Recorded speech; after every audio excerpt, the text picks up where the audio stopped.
Normal po ba sa isang babae nagbi-bleed or dinudugo habang nagkakaroon ng penetration? Kapag po ikaw ay nakakaranas ng bleeding o pagdurugo habang ikaw ay nakikipagtalik or even after pagkatapos makipagtalik, ay hindi po ito common. So, ibig sabihin, kailangan po natin magpunta at humingi ng tulong sa ating OBGYN para malaman kung ito nga ba ay serious causes or sabihin natin straightforward na pwede naman nating may overcome afterwards. So, ano nga po ba yung mga reasons kung bakit dinudugo during or even after penetration ang isang babae? Number 1, lack of lubrication or kulang sa pampadulas. Alam naman po natin, kapag ang isang babae ay hindi pa gaanong kadulas at nagkaroon ng penetration or pagpasok ng isang ari, nagkakaroon po yan tinatawag na friction at nagiging irritated po ang kanyang vaginal canal. So, yung mga tissue dyan, opo, ay nagkakaroon ng konting punit kasi pinipilit. What?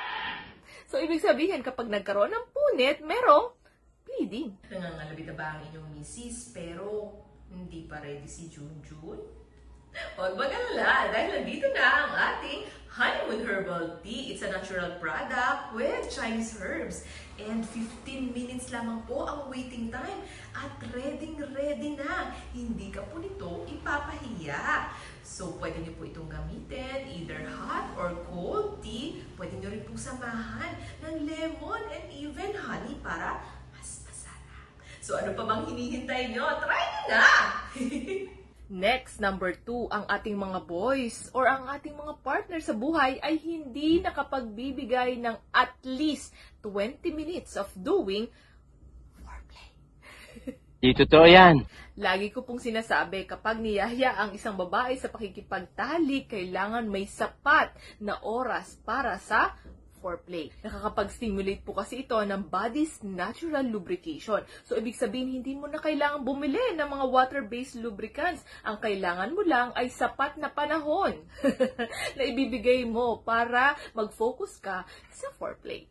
So, ikaw na may hilig mag-skip ng foreplay at ikaw ang gustong mabilisan lagi, that could lead to discomfort and pwede rin po siya magkaroon ng potential bleeding. Number 3, STI or sexually transmitted infections po. Tulad po ng tinatawag na chlamydia or even po yung gonorrhea. Pwede po silang mag-bleed during or habang nakikipagtalik and after penetration or after po makipagtalik. Hindi lang po yon. Alam niyo po ba, even yung mga vaginal infections like bacterial vaginosis and even po yung mga yeast infection sa aming mga kababaihan, pwede rin pong mag-cause ng bleeding habang po nakikipagtalik at pagkatapos makipagtalik. Or baka meron po tayong problema sa ating cervix or cervical issues that could lead to potential bleeding din po pag nakikipagtalik. Tulad ng ectropion na mas prone ng isang babae sa bleeding during penetration or pagpasok ng ari. Even nga po yung mga cervical polyps and cervical cancer na pwede rin pong maging cause kung bakit nagbe-bleed ang isang babae habang siya ay nakikipagtalik.